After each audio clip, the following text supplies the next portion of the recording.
Spider-Man, he's just out here like, how can I help? He's the friendly neighborhood Spider-Man. If we were all so deeply in touch with our gifts and what we can offer to the world and society, and we just move through the world of like, how can I help with these gifts? The worlds that we live in is going to look different. Rocket's origin story, he's been through a lot, so it makes sense why he would push people away. His innocence and his naivete when he was young is like something that he judges himself for and something that he doesn't like. He's a bit like rude to the other people. It's like telling the story of how our traumas can shape us, and at the same time the power of love changes us. Their whole team pulls together because they love him so much. So ladies and gentlemen, boys and girls, children of all ages, if you get that as a reference, I rate you. Welcome forward to the latest episode of Nerd Life. This is the podcast where myself, Alex, and Sachin over here, we break down our favorite movies, animes, comics, video games, TV shows, you name it, and we talk about the profound, deep wisdom that we have extracted from the stories of such things, because they have been dramatically pivotal in our lives in a positive way. Yeah, I love that in one episode you go, these things aren't written by idiots. They're not. Look at the stories that they come up with for stuff like this. Like, it's not that. Like, I mean, you could argue that, okay, yeah, there's just stories, and they're not. Look at the depth of some of the stories of some of these things. It takes time, it takes effort, it's a craft, and you know, there's certain Easter eggs in the stories, shall we say, that allow us to extract gold from them, which is kind of what we're doing here, really, isn't it? This is welcome to the gold bank, the gold mine, the depository for gold. We went to watch Guardians of the Galaxy. You seen it twice already. Yeah, I went 2 nights in a row. Wow. I loved it the first time. I went back the second night and watched it. It felt like there wasn't a dry eye in the house. Oh, mate, it is a roller coaster of emotions. It was like happiness, laughter, crying, good music, good storytelling. Like, it captured all of the emotions. It was sick. And I think, like, I don't know, what did you get as like the overarching theme or teaching, shall we say, from the film? I was going to say episode. Let me refer to my notes here, Chief. So, Quill's grandpa, Star-Lord's grandpa, pushed him out of the room when his mom was dying, and Mantis said maybe he was just trying to protect you, which is it's a callback to memory is malleable. Like, what does Star-Lord want that experience to be for him? He can't change the event, but what does he want the story around the event to be? Which is a very interesting thing that we can get into if you want. Rocket's origin story is about, to me, it's like he's been through a lot, so it makes sense why he would push people away. And his innocence and his naivete when he was young is like something that he judges himself for and something that he doesn't like, and he's a bit like rude to the other people, and it's like it shows it's like telling the story of how our traumas can shape us, and at the same time the power of love changes us. Their whole team pulls together because they love him so much. He changes as a result of that. He softens, he drops a lot of the anger and the whatever else he's got going on. So the pain, yeah, it shaped him to an extent, but it's got nothing on what love can do. And that was my big takeaway from the whole movie. It's like, bad stuff is going to happen to everyone, and it's not the end of the story. That's not where it finishes. It's not just, yep, bad stuff's happened and that's it. There's way more opportunity and possibility with love.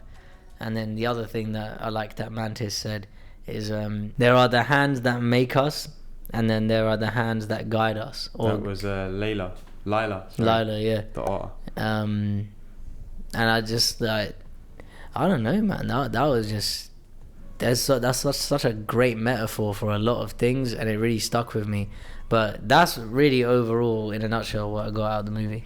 I like that, and it ties into, like, I think what I was seeing was there was like two big things that stuck out for me. One of them was, there's that scene where Nebula's like having a go at Drax for being dumb and Mantis for being just like, oh, you just protect everyone. You just like, whenever someone shows a weakness, you're there to kind of like support them or whatever. And Mantis says, you're just trying to find faults in us because you're not happy within yourself, kind of thing. And that was really powerful, because it's like, it's so true. It's talking about judgment, isn't it? It's like you're judging others through your own eyes, and it's like she's saying like, yeah, it's easy for you to find faults in us because all you're ever doing is looking for faults in yourself. So you're trying to find you're trying to be okay with yourself by like, quantifying the faults in everyone else to make a sum of like, oh, it makes me okay because I'm faulty. And it's like, it's the relationship that you have with yourself that is the relationship you have with everyone else. I think Nebula as a character is a great personification of what judgment can look like for a lot of us. Like, nothing other people do is ever good enough. Nothing we ever do will be good enough.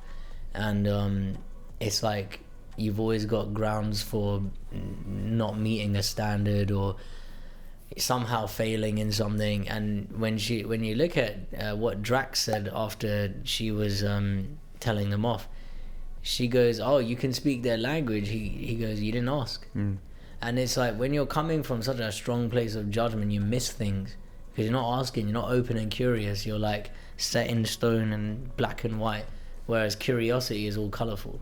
And I love that. Like, Drax just said, like, very simply, you didn't ask. Yeah. I could have known this language the whole time. You lot are just painting me with this stupid brush. How do you know? Yeah, it's true. And I like the that there's the bit with the high evolutionary where Rocket's like a little raccoon, and he says, like, he's talking about that bit of music he's listening to, and he said that it translates into like things, be not as you are, be as you should be. Yeah, be not as you are, but be as you should be. And then at the end it comes full circle where high evolutionary, spoilers by the way, did we say spoilers? No, we didn't. Spoilers. Bit late now.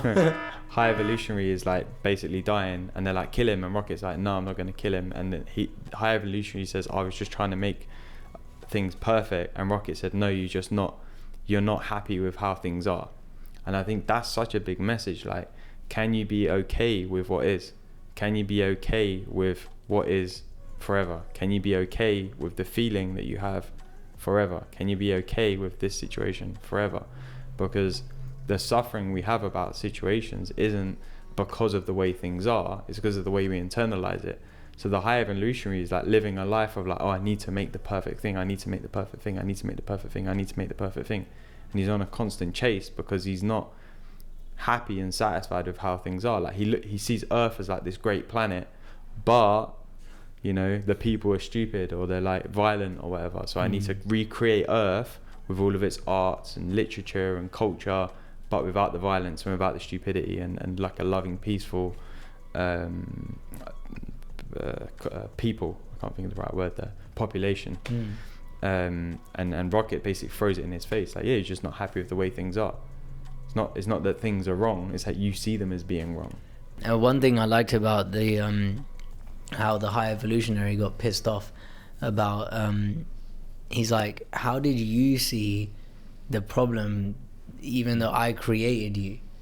And he's not like, this is the thing with the things that you create, they'll take on a life of their own.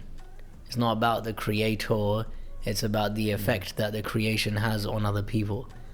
And that's something that I got really confused with for a long time.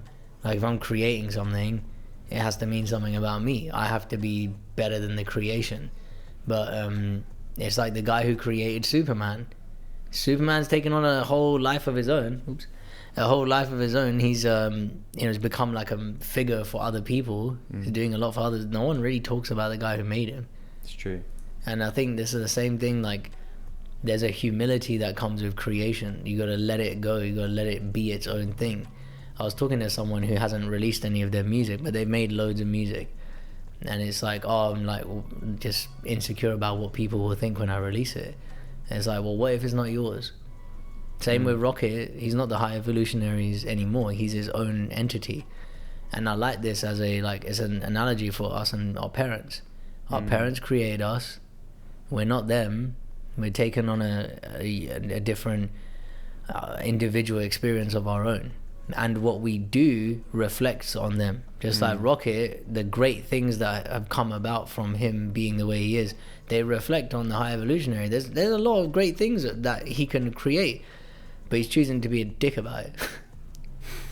Yeah. You know, creation is. You could look at anything, man. You look at art, for example. Look at the Mona Lisa. That's taken on a life form of its own. I was wearing Mona Lisa socks the other day. Were you? Yeah. Today I got Dragon Ball Z. I got Goku and Vegeta looking at each other. Nice.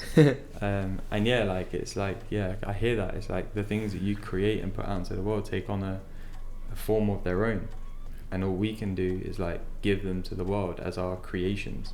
That's it. Well, one of the other things I liked about the movie is Quill and Gamora. Is he doesn't want to drop it, you know. And she's like, how did I ever fall in love with you? She's getting really annoyed with him, like, oh, you're such an idiot, like, how could I ever like you? And then there was bits and pieces of it, and she's starting to fall into place. She's a bit like, And I think it's quite interesting, like, Quill is, as much as he's like, yeah, I'm not gonna drop it, at the same time he's like, I have to let it go. And it's pointing to something in relationships, like, can you let go of what once was to create something new?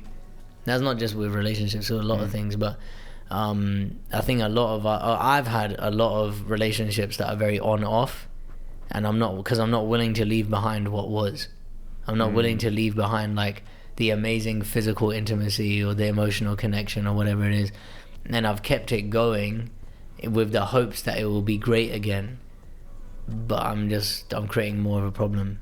And I like that Quill is showing us that. Yeah, and again, like at the end, I think he says like, "Oh, you're not so bad as you are," or something like that. And Gamora has that massive smile on her face, and it's like, you can see it's like she feels like you've stopped comparing me to this other version of me, like you're seeing me for me. Look at that, innit? Imagine like we're just moving through life, seeing people for who they are. I know I don't always do that. If we did do that, the way that people would respond to us would be massively different. If we were just seeing them for who they are, not wanting them to be different, not thinking they should be a different way, not, you know, thinking they should be better or worse or whatever. Just like, yeah, I'm going to totally accept you for who you are. And I remember one time, this friend of mine, he was telling me that he was talking to a family member, I think, and they'd had some like beef between them about, I don't know, he was like, he wanted her to like lose weight or something like that. It was something similar to that. And he ended up just saying to her, look, man, I'm really sorry about everything I've said, but I'm always going to love you. And that's it. Like, I don't care what you look like. I'm just going to love you because of who you are. That's it. And he said it was so funny because like after they had that conversation, she then took it upon herself to like make the changes that she wanted to make for herself, not because it was like someone else was judging her for it. And I thought that was really powerful, man, because I was like, yeah, it's like he was just saying, look, I love you as you are. That's it. I don't want you to be a different version of you. I love you as you are. And then that allowed her the space to do what she wanted to do. That thing, like, if we saw people as they are, let's say you want your partner to lose some weight, or you want someone to start getting their financial literacy together, there's a loving way that you can do it. There's a loving way that you can speak to the highest version of someone without coming across like you're trying to get them to change. It's like, yo, I love you, and there's some stuff here that would be helpful for you. If you don't want to do anything about it, you don't want to do anything about it. I'm just not going to change anything. Even if you did have that, I'm not going to love you more. It's not what I'm getting at, and this will be good for you. And I think with Gamora, like, if she's seeing that, oh, Quill actually likes who I am now, maybe it would spark some kind of curiosity about who was she before when she knew him. And I like that a lot. Like, it's a really interesting point in the direction of, can you be unconditionally loving to someone who isn't who they used to be when you met them? Yeah, Yeah, and also it's like, it's resistance stops meeting resistance, and openness meets openness, and that's where like all good relationships thrive. Is in the openness. Then nothing thrives in resistance, except procrastination. Yeah, but yeah, and it's like, for me, it's like seeing that, yeah, like if you create openness with someone in a relationship, the relationship's only going to thrive. Yeah, and another thing that I liked in the movie was, so they all turned on the High Evolutionary at the end, when they were like, hey, you've gone way too far, you're obsessed with this creature that you've created, we're commandeering the ship. And he's having none of it. He's like, fuck you, like, no. And I thought it was quite an interesting take on, like, I didn't expect any of their crew to do that. I didn't expect them to like stand up against him or anything, because he's so powerful. But it's like, even when the bad guys who've been experimenting on these species and killing them just straight away, even when their back is up against the wall, they know what's right. They've known what's right the whole time. And it's that thing that we come back to, like, me and you, when we work with people, we're only speaking to what we know is, what all of us know is true deep down. And a lot of this stuff that's true, is you know when something's going on that's wrong. You know when your conscience is telling you, hey, like, I'm a part of something that's not good for me or good for humanity. And these people are like, the High Evolutionaries creating lots of species and testing and experimenting, and they say like parts of the universe refer to him as God, and he even thinks he is as well. And one thing I took from that was like, how caught up in our ideas of ourselves do we get, to the point where we think we're responsible for everything, and like, oh, stuff isn't the way it should be, so I need to step in and do something about it. There's that rescuing savior complex. It's not good for anyone. Yeah, it'd drive you insane. Yeah, it's true. But yeah, overall, great movie. Yeah, I thought it was great, man, and I'm excited because, like, and you'll be excited about this because James Gunn, the director, is moving on to DC, innit? So he's gonna James Gunn the DC universe. I can't wait, man. Yeah. There's so many great DC characters that you can make stuff about. One of the underrated ones is Spawn. You ever heard of him? Spawn, name rings a bell. Oh, mate, he was in the last Mortal Kombat game. But there's so many great stories that they can do with DC. And we'll have to talk about it. He's like, Spawn's like an anti-hero, kind of like Venom. But yeah, I'm looking forward to that. Nice. Oh, I finished Ghost of Tsushima. Ghost of Tsushima. All right. Tsushima. So, fuck Lord Shimura.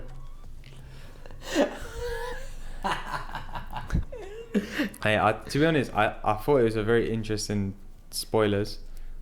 I thought it was a very interesting twist on the tale. Like his uncle basically turns his back on him in a way. It's like, do you know what? I love you, but you're doing things the wrong way. Like, it's the code before family.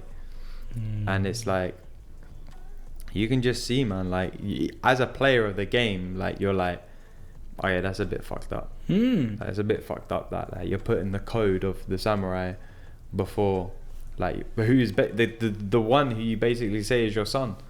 And it's like, people aren't willing to iterate on tradition. Yeah. You know, like, I'm Punjabi, we're supposedly not supposed to do a lot of things, and I'm the next iteration of the culture. I'm developing it and creating it into what I want it to be, and a lot of it is frowned upon by people who want to keep it strictly traditional, and a lot of it is widely accepted and like, yeah, this is great. But the reason I say fuck Lord Shimura like that is because it's like, yo, you ungrateful fuck. He saved your life. He saved most of the island from getting tortured and killed, and like, you've got the hump about him, like, doing things in a way that you don't agree with, even though it worked. But I get from his side, it's like, well, who are you becoming by poisoning people and assassinating them from the shadows and all that? Like, there's no honor in it. And if you're dishonorable here in battle, where else are you going to be dishonorable? How much can I trust you? And Jin is like, nah, that honor shit, like, it doesn't really translate to when we're in a bind. It doesn't really, it doesn't help us. Well, it's only got them so far with that situation. You know, the whole island's being ravaged by these Mongols, and they're burning people's houses down. The savages, basically. Like there isn't, like, it's like honor can't meet dishonor in that situation. It's like that. Remember the Game of Thrones episode where Bronn fights that guy, and he pushes him through the moon door. Oh yeah. And they're like, you don't fight with honor. He's like, yeah, I know, he did. You don't fight with honor. No, he did.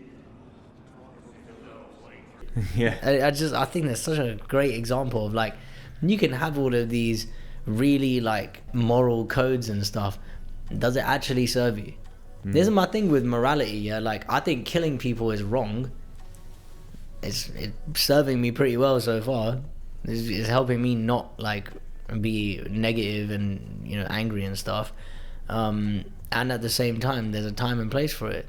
If someone's trying to hurt you and they're gonna kill you, whether you have to defend yourself. So yes, my morality will help me to an extent. After that point, if it's my life or yours, okay, like, that's gotta go out the window. And it's the same with Lord Shimura and Jin. Like, Lord Shimura is like, no, if we save the island at the cost of becoming like them, then we might as well burn down the whole island. Well, you're a fucking idiot, bro. What's your problem? Yeah. Do you want to stop people from dying or not? And if you don't, because your pride about this honor thing is getting in the way, well, that's just ego and selfish, and you're not actually giving a shit about the people you say that you're supposed to protect. Yeah. And again, man, I think it's like it's doing things for the greater good. You know, Jin's mission is about doing things for the greater good, for the island, for the people of the island, for the future of the island, the children of the island, the families of the island. And he's like, yeah, but the honor has only got us to this point, which was basically destroyed. We basically lost all of our men in battle against these people, so I had to find another way to do it, and it was me against them. And it's like, sometimes, you know, even in business, right, it's like, yeah, like, you can do things a certain way up to a point, and then it's like, not to start acting dishonorably in business, but like, you have to try something new. It's like what got you here won't get you there. Exactly. And that's, you know, that's a lot of the older generation are showing us, like, what got them here was amazing, and if we don't iterate on that, they're not going to see what's going to get them to the next place if they want to go. And that's the whole other thing with Lord Shimura. Like, it doesn't look like he really wants to grow. It doesn't look like he wants to explore what's outside of samurai culture and all that. And he's got a lot of issues. Like, with Yuna, he's like, oh, she's a thief. Yeah. Fuck you. She helped you. Like, this just you can tell. You're really annoyed with him. He's just ungrateful, and holding on to his old beliefs, telling us, like, ooh. Yeah. What did you decide to do at the end? Kill him. Fuck Lord Shimura. Kill him. Of course But look. I put myself in Jin's shoes. Yeah. If I let him live, is he gonna leave me alone? No, he's not. He's gonna keep hunting me. Fuck you. And everyone on the island needs to know what time it is. Yes, and so I didn't. I let him fucking suffer in silence, because my thinking is like, you know, killing him's easy, letting him live is harder for him. Dying is easy, living is harder. You kill him, it's done for him. I'm still, as Jin, I'm still gonna get chased. I'm still gonna be hunted. If I let him live, he has to live with the guilt, knowing that he tried to kill his nephew / you know, who he calls his son. Let him live with the guilt. Let him learn from it.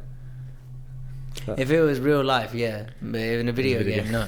And also, I was just thinking, like, it sends what kind of message are we sending? Like, we really want to let the old, like, nonsense way of living, like, burden us? No.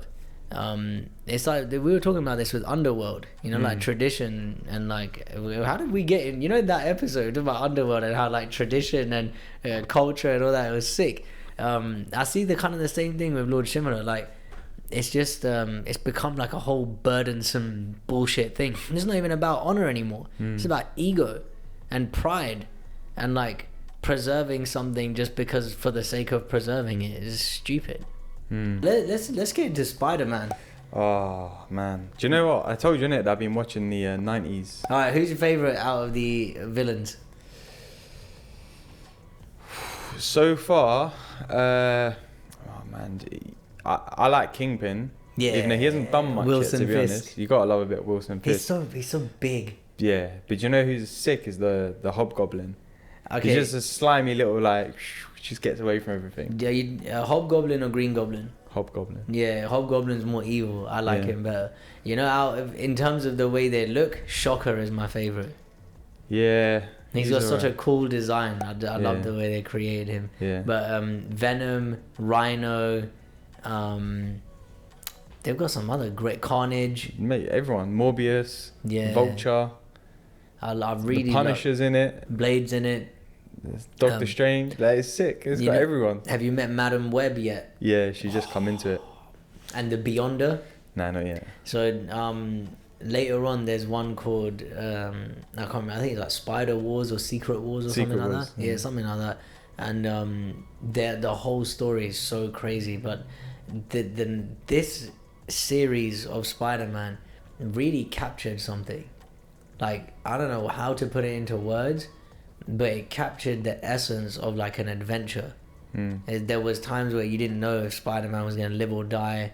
Like the whole man spider thing. It was just crazy, and so many like insane things happened, like Morbius and Catwoman and all these things. Like, it's just it was actually like one of the best experiences of TV ever. Oh mate, it's unbelievable. It's unbelievable. Do you know what though? One thing I'm really seeing in it, because like they don't ever really capture any of the bad guys. Like a lot of the time, like Doc Ock, Venom, Hobgoblin, like they get away and then they reappear. Rhino, Scorpion, like all of these people, like they sort of don't really capture them or do anything with them, and then they come back at a later point. Obviously, it's to keep the series going. But look at what that's telling us.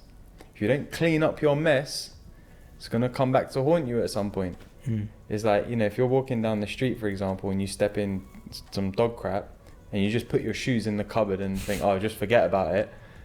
It's going to come back to haunt you, innit? You open up your cupboard, it's going to stink of dog crap. Yeah, speaking of which, I know someone who puked on their shirt on a night out, and because they were so drunk when they came home, they just put it in a bag and put it under their bed. And it was just, there was a stank in their room for months.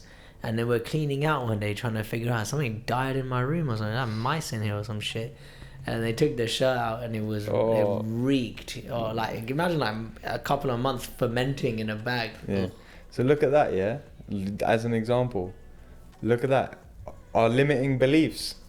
If we're not looking at them and we're not cleaning them up, they're just rotting away in our subconscious. There's a stank all up in your subconscious.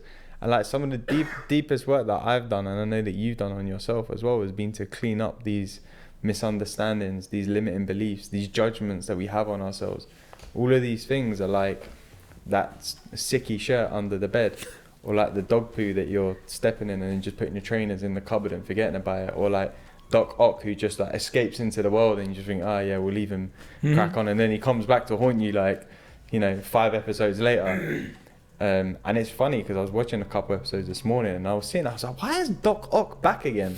Like he's been like, have they not figured out like you got to capture him and like put him somewhere or sort it out or like do something about him, because he's just gonna keep coming back. And I was thinking like, this is so stupid. Like I love the show, but I was like, this is so stupid. Like all of these bad guys are just on like like a rinse and repeat cycle.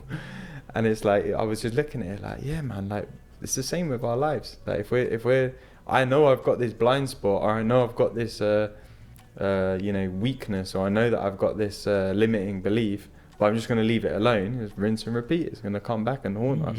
And for me, man, like my life's become so much more free and more like zestful and more like colorful and vibrant through like doing the work to clean up these messes. and these judgments and these things, and not just let them be out there in the world to come back and haunt me. Not that they're out in the world, like in my subconscious, come back and haunt me whenever they want.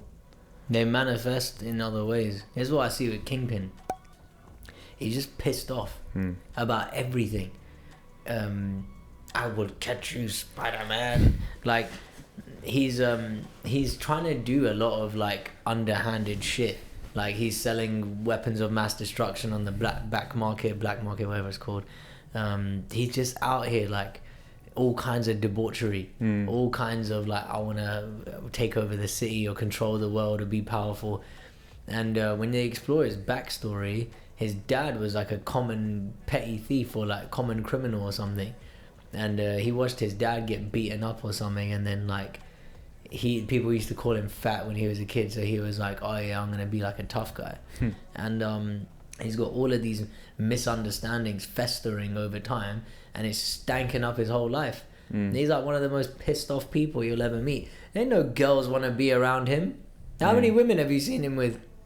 One, I think. Who was it? I don't know, maybe I made that up. I don't think you ever see him with any women. I think I was thinking of someone else, yeah. They, like, Morbius has got fucking, what's her name, Felicia. Yeah, like, even, and he's a vampire, but he's got some kind of love in his life. Peter Parker's got Mary Jane. Yeah. Hobgoblin was obsessed with Mary Jane for a bit. Yeah. Everyone's got like some kind of love interest. Even Sandman or Hydro Man, like they've all got like someone in their lives that they're doing something for. Kingpin is just out here being selfish. Yeah. Like, yeah, I got no one in my life. I'm just gonna be out. It reminds me of my barber. You know, my barber. I said to him, "Are you married?" He goes, "No, never." He goes, "I'll never have a relationship with a woman for more than a month."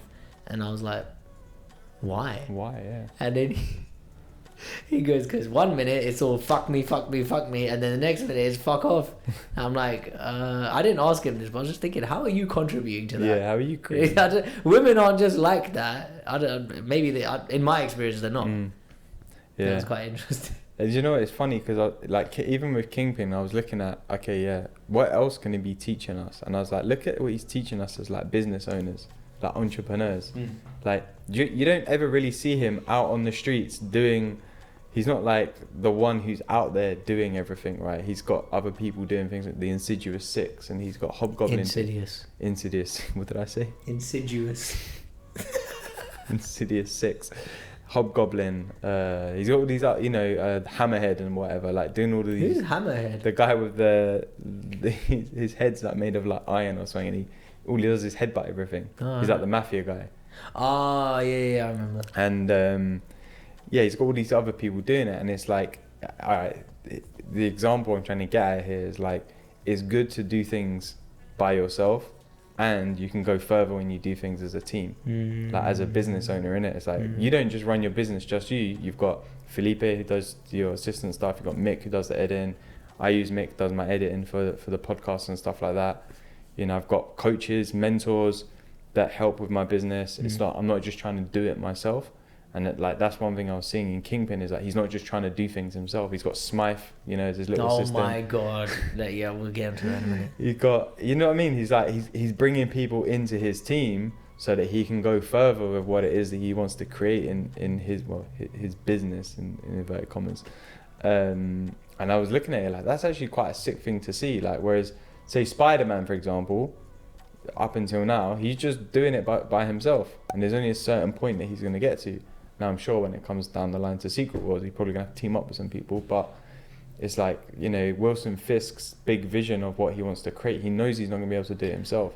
He knows that he's going to have to bring other people in with him, and our version of that is coaches, mentors, assistants, people who can help us with the jobs that we're not necessarily good at, but, we can get someone else to help us with.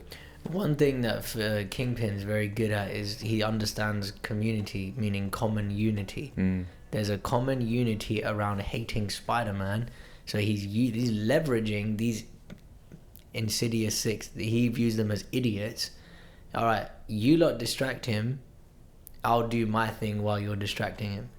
So it's a manipulation thing, but what we can take from that is if we are building teams around a common unity, like we love this thing or we're all trying to achieve this thing, the net profit thing, great, like we'll have a good common unity. The same with my intensives. Anyone who attends it, there's a common unity there. We're all trying to achieve the same thing. We're all here for the same thing. With 2 reasons why they come. What are you going to get out of it? What are you going to bring to it? Same with Kingpin.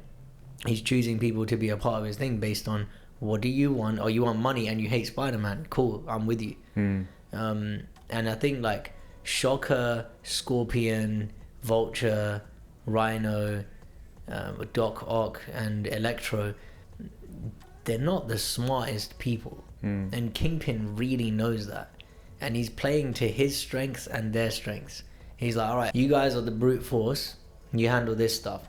I'm the brains behind the operation. I'll handle this stuff. Smythe, you do my dirty work. And do you see what happens to Smythe over time? Yeah, no, it hasn't. Nothing's really happened to him. He turns into a little monster, basically. And it's crazy because, like, you know, the Lizard Man? Yeah.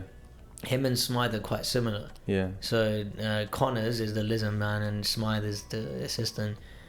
They're both really smart and that's their downfall as well. And it's really funny to see how this plays out in the story. Like, our greatest asset can sometimes be our greatest weakness. Like, you put so much stock into the mind and it can only take you so far, and then it becomes your downfall. Yeah, I hear that. Yeah, man, and I think, like, you know, Spider-Man as a whole, like, he's one of my favorite superheroes, isn't it? Because it's just like, he's fun. He doesn't take it too seriously, number one. And number two, he's just out here like, how can I help? I've got these special powers. Like, how can I help you? He's not trying to cause trouble. He's not out here trying to do like outlandish things. He's the friendly neighborhood Spider-Man. He's just like, how can I be helpful to people? And it's like, I always see it from the lens of like, if we were all so deeply in touch with our gifts and what we can offer to the world and society, and we just move through the world of like, how can I help with these gifts? The worlds that we live in is going to look different. The communities we live in, the society we live in is going to look totally different. And Spider-Man's a sick version of that, because he's just like, yeah, like I got powers they were given to me from this spider that bit me.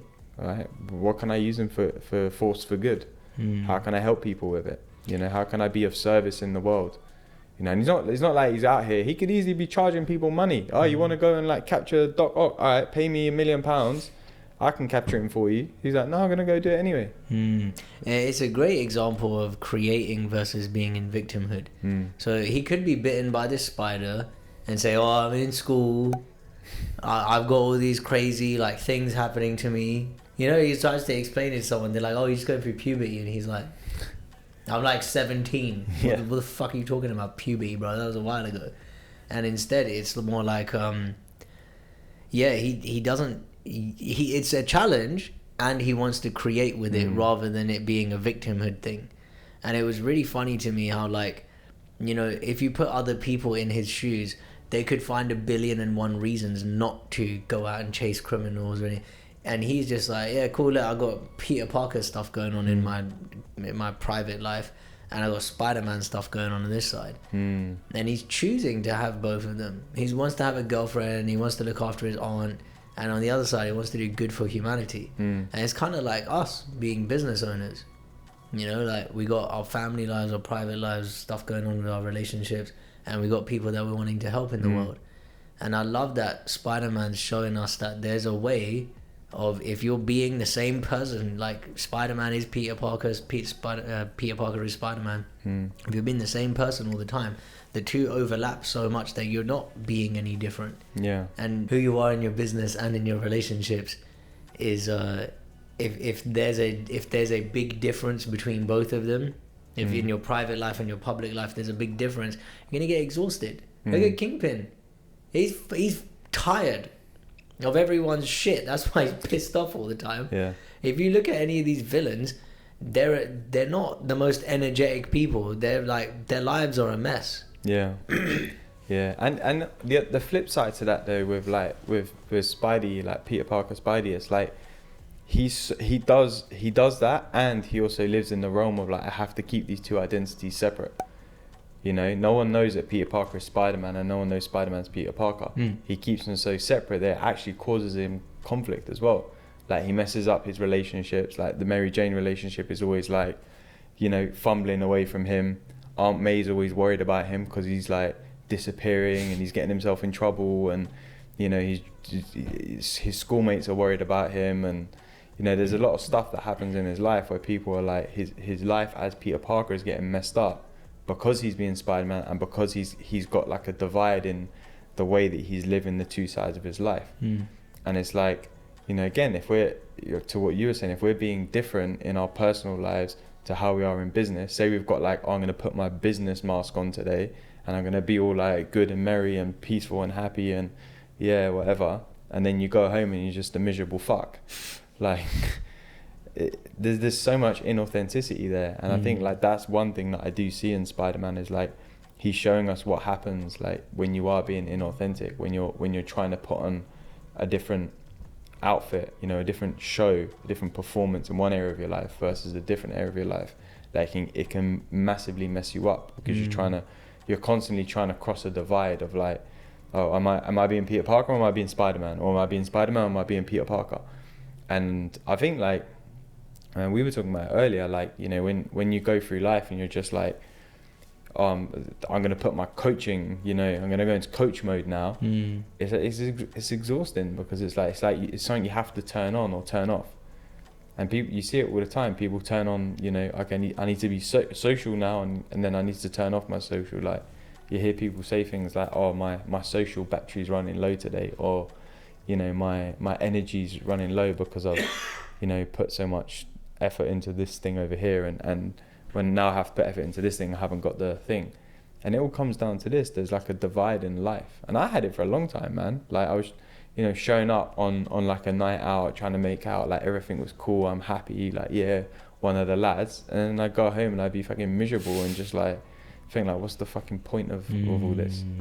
You know, and it's the similar thing there. It's like it does start to ruin parts of your life. Whereas when you start to like, you know, erase the line between the two, you know, the two different yous, and it just becomes one, there's a blurred line, you show up way more authentically. The master of the art of living makes no distinction between work and play.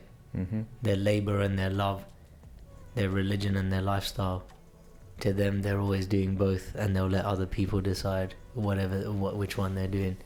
And I love that, man. I think like there's nothing that brings me more joy than knowing that all I gotta do is just express myself every day. And the more in alignment with that authentic self-expression I can bring myself, the more ease I'll experience in all areas of my life. Like, I don't have to be a different person with my mom and with my mates. There's certain jokes I won't say in front of my mom, but that's not me being a different person.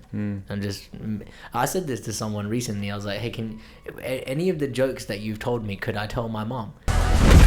You see who that is? It's your mom!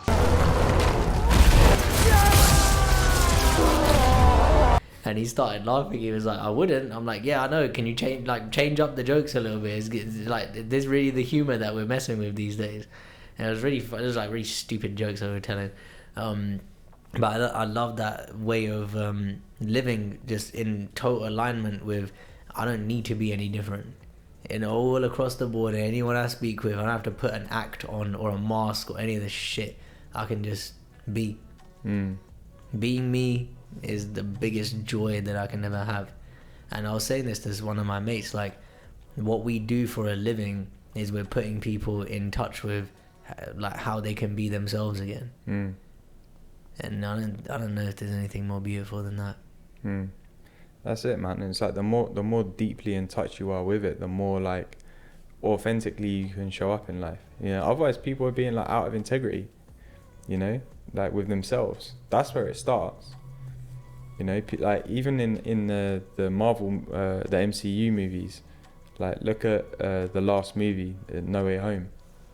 The whole thing's like, what was his name? Mysterio announced to the world, Spider-Man is Peter Parker, and like his life's turned upside down. And the whole point of the film is he's trying to like, oh, Doctor Strange, can you make everyone forget that I'm Spider-Man? Like, I don't want anyone to know. Look at the mess it causes. You get villains from alternate universes coming in to try and hunt you down.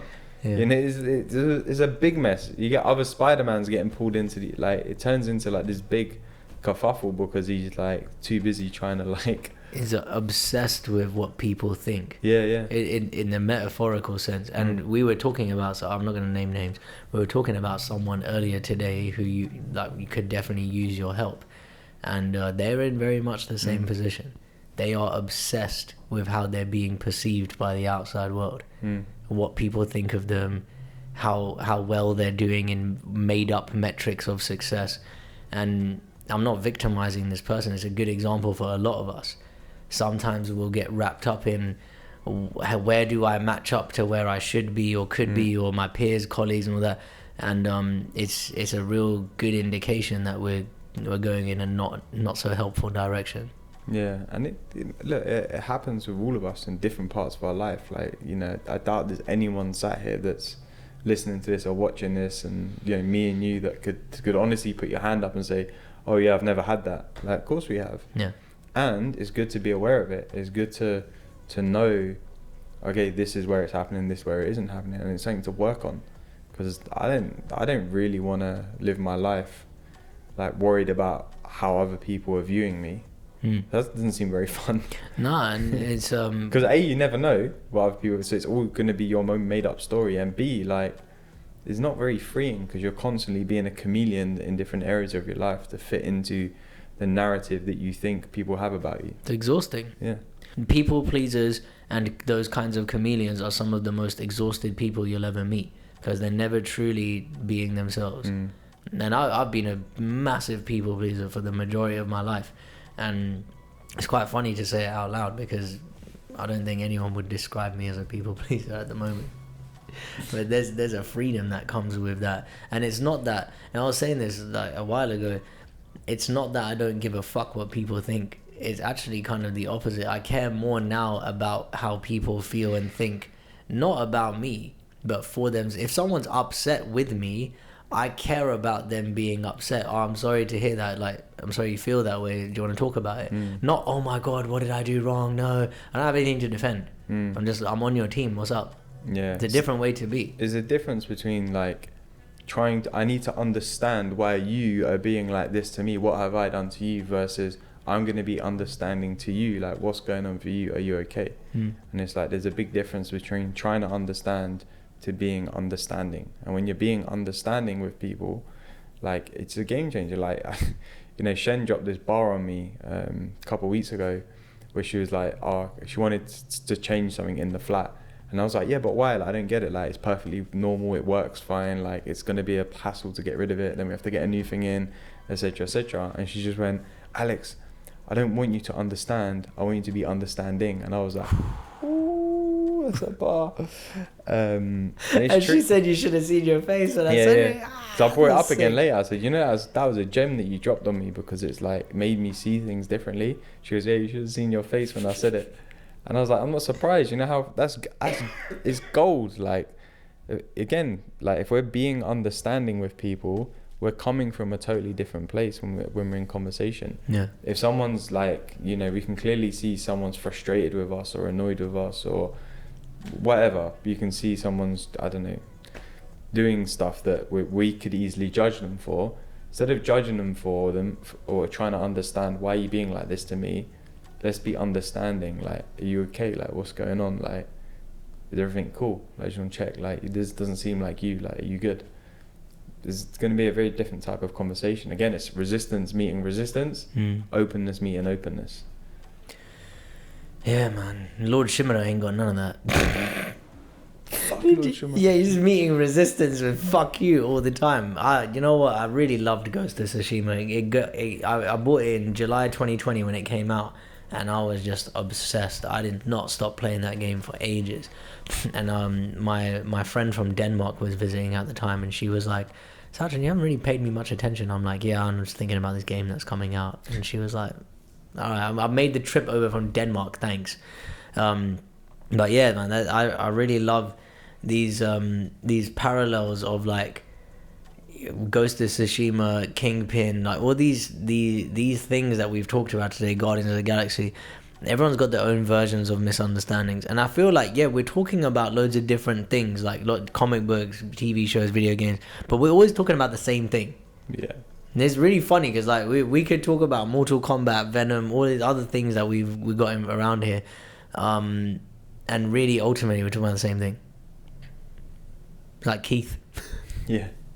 Mental Keith. He might use different words, but he's saying the same thing every time. Yeah, but it's good, man, because it's constant reminders. You know, and again, it's probably not too dissimilar from the work we do, right? I would say 90% of the time I'm talking about the same thing with people, just in different avenues. You know, and it's funny because I remember I was having a conversation with Amy Johnson on my podcast, and she was like, yeah, like you have a conversation with someone and they're like, okay, yeah, like I get it, I see the misunderstanding, and then they come back the next week and they're like, it's the same misunderstanding just in like a different outfit. It's like, can't you see what's going on here? And it's like, it's just the same thing over and over again. And it's like these conversations, like we always arrive at the same space in a different outfit. Ha! And what a way to end. What a great way to cap off the episode. We're going to be talking about Spider-Man. When's Enter the Spider-Verse coming out? Shortly after Soon. this comes out, right? We'd love to hear what you think. What's your most profound takeaway from Guardians 3, Ghost of Tsushima if you played it, or Spider-Man? And also, I want to know, who's your favourite Spider-Man villain and why? And we'll see you on the next episode of Nerd Life.